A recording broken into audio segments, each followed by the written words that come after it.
How has that evolved over time for you?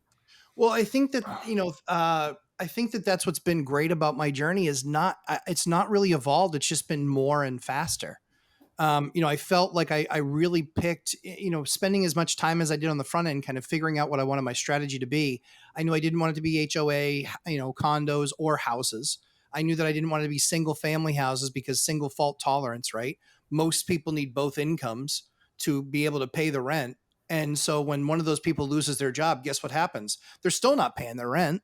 Hmm. So I much rather be in a multifamily, small 2, 3, 4 unit residential loan type.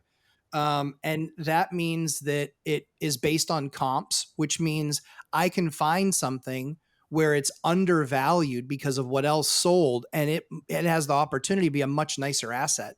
So really what my focus was, in being and in trying to get the cheapest debt.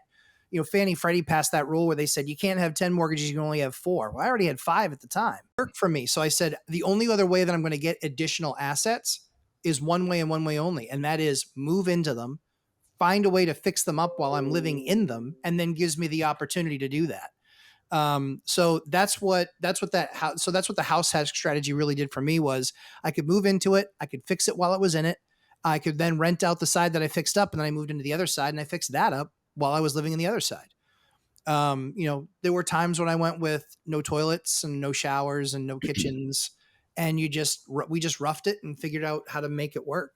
But I think small multifamily, 2, 3, and 4 unit stuff is absolutely the best assets to be in, and house hacking. I think that people too often say, I'm finally ready to get out of my apartment and buy a house.